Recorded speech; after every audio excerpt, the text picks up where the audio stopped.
서울시장 선거 전 검찰 특수부는 전쟁터 같았다. 어제 보도해드린 한명숙 전 총리의 불법 정치자금 사건의 폭로자였던 한신건영 고 한만호 대표의 비망록에 나오는 말입니다.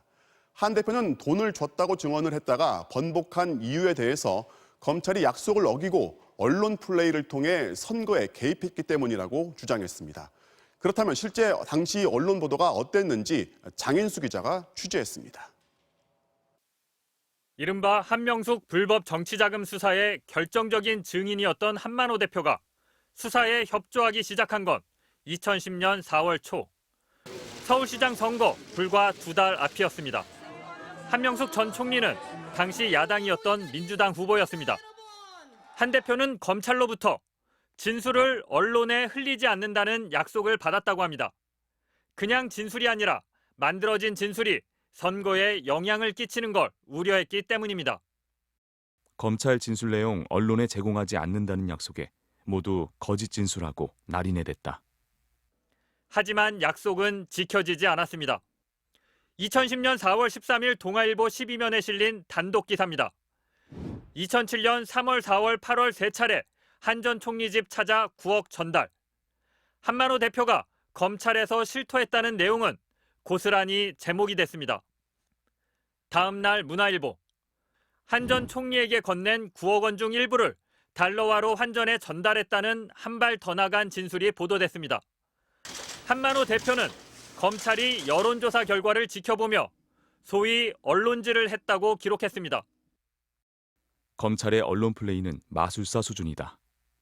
검찰은 선거 전에 계속 지지율과 여론조사 결과 분석하며 증인의 허위 진술 내용을 언론질해댔다.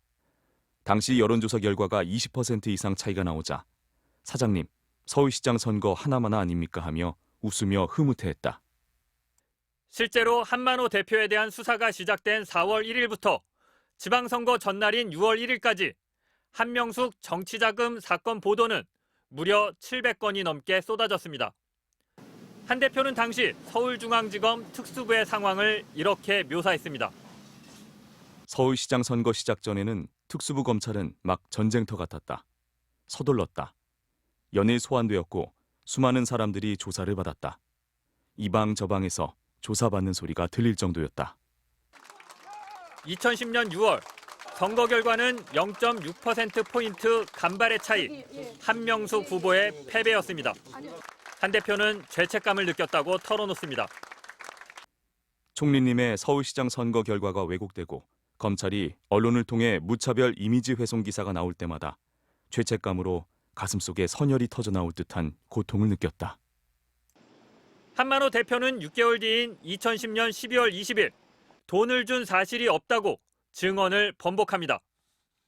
그런데 진술을 바꾼 뒤 언론질의 대상은 한만호 대표 본인이 됩니다. 2011년 1월 5일 동아일보는 한 대표가 누군가로부터 경제적 대가를 받고 말을 바꿨다. 검찰이 위증교사 의혹을 확인하고 있다는 검찰발 기사를 보도합니다. 밖에서 조중동이나 일부 언론이 권력의 나팔수라 해서 과장된 말이려니 했는데 제가 직접 당해보니 조금도 지나친 표현이 아니었어요. 재판 방청을 나온 기자들에게 직접 호소해보려 한 듯 이런 글도 남겼습니다. 뒤에 계신 기자님들께 말씀 올립니다.